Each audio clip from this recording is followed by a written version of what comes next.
All right, guys, Milwaukee's Carry On MX Fuel Power Station.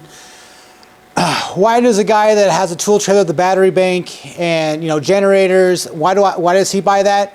The reason why I bought this is because I got it on sale for number one. Two, I got a free battery. So I wanted the batteries. I'm actually pretty heavily invested in MX. I got a jackhammer, concrete saw, and now this. And there's another tool that I have my eye on too. But I want the batteries. These 406 batteries, they're about 600 bucks a piece. So I got, for this kit, I got 3 of them, and I've got this entire kit with the extra battery for 1,800 bucks plus sales tax. So I basically got the actual tool itself, if you think about it, for nothing pretty much. So, because, $600 a piece, I got 3 batteries plus, for some sales tax. So that's why I have this. Now, a couple things about this. I'll throw in some B-roll footage here. It's 1,800 watts. I know they say 3,600 watts starting, but it's 1,800 watts running. And I plugged it in. I got about 35 minutes out of 2 fully charged 406 XC batteries. So, you're going to be upwards about what ish 800 watt hours, give or take, and that's not great. That for a power station, that's not great. But it is. You have a pure sine inverter, so it's better than DeWalt's. DeWalt's has been on the market for years. I made a video about this before it came to market like 3 or 4 years ago. I'll throw like a picture of it. It's cringe. The video's bad, but that's back in 3 or 4 years ago when this channel just I was just starting out and I didn't have the mics and all that kind of stuff. But it's here. I got the 3 batteries with it. It serves its purpose. Couple things about it. I'm just going to go straight up and say it. This is not worth the money, period. 100%. If you don't need the batteries for something else and you're buying this for a power station, there's better ones on the market because this is not, you can build your own for better. Like you can build your own with lithium ion batteries, do it because it's rugged. It's got a great metal frame. It's got a couple things for it. I'm in the Milwaukee line, so it makes sense for a contractor, and that's what they're geared towards. I can just bring this on job site, plug it into whatever I need to run, and I'll get into that in a second. But as long as it's over 80 watts, but it works. That's all I can say. You got 2 110 outlets right up front, and that's it. And they're obviously inverted, so you have the ground up top, probably for safety reasons, but that's all you have. There's no USBs or anything like that. They could have done a lot more for this.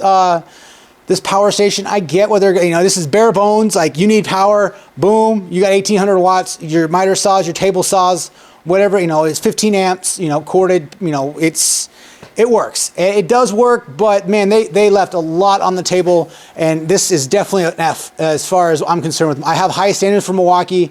They do some great stuff. I love their impacts. I love, their jackhammer's fantastic. It's to my left over here, to your right, and the camera.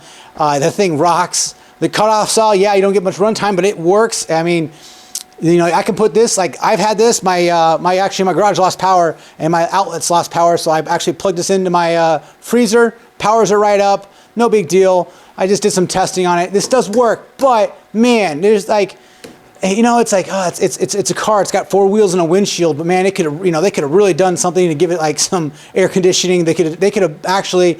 I feel like for a little more money, like I would spend an extra $100 to $200 for this, and if they gave me like say 4 outlets or at least USB-Cs and USBs that I can plug into it, because damn well people are just gonna want to plug in their phones and charge them while they're on the job site too, right? Or Bluetooth or speakers or anything like that. So. Yeah, this is a fail on Milwaukee's part, and one of the main reasons is because it turns itself off. If the inverter is not getting more than 80 watts draw, it'll turn itself off after an hour. Whoever decided to put that into this tool in Milwaukee should be reassigned to, I don't know, pushing paperwork or the mail room or whatever. I'm not saying they should be fired, but you shouldn't be on the engineering team for any tools because you absolutely have no idea about anything in life when it comes to tools, period. I said it, you're not, whoever approved that should be reassigned to something else in Milwaukee, maybe a secretary job, something that doesn't involve with engineering tools for market value, because that is just ridiculous. So, I mean, come on. But a couple pros. I know I've been bashing on this tool for a little while. A couple pros. It's heavy. It's super rugged. I mean, I stepped on this thing to get up high. I was too lazy to get my ladder out, so I just grabbed it, stepped on it.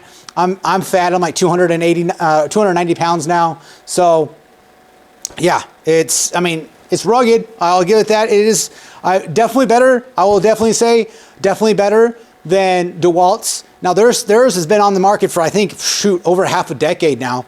I'll throw a picture of that up here, but theirs is modified sine wave, so it's not pure sine wave as well. And but kudos to them for having it on the market for so long. That's for sure.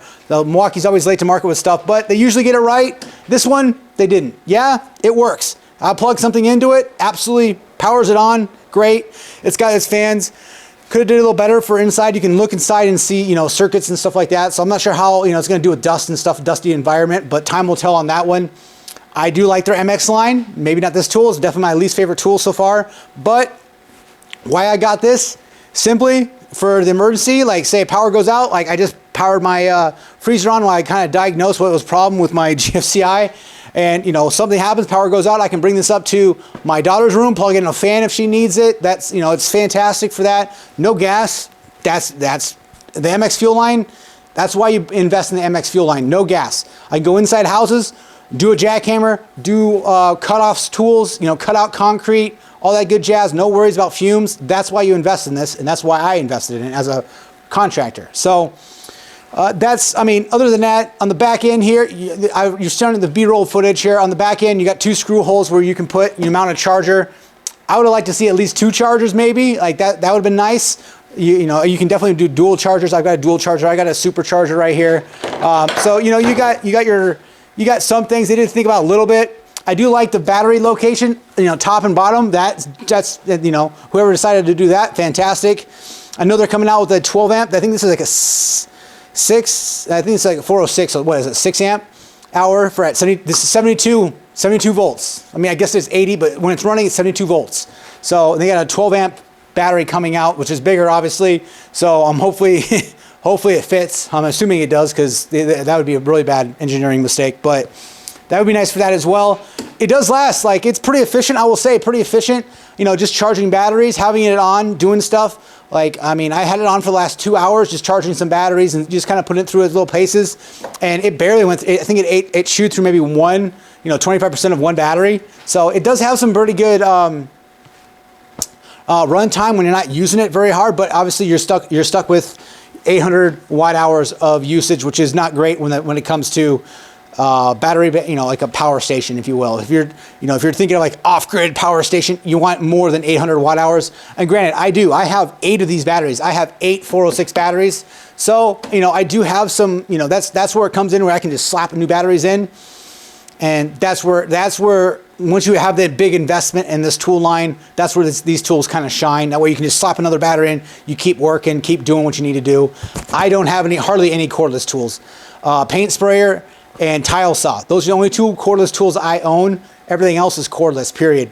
And I mean, I don't know if they make a cordless tile saw. I know DeWalt has a Graco cordless sprayer, which I'm not going to invest in. I already have. I'm looking at my MX2 490 over there in the corner. Fantastic tool, makes so much money. But this is why you have one of these tools here. It's just it leaves a lot to be desired. Does the job it's intended to do, barely, as long as you're over 80 watts.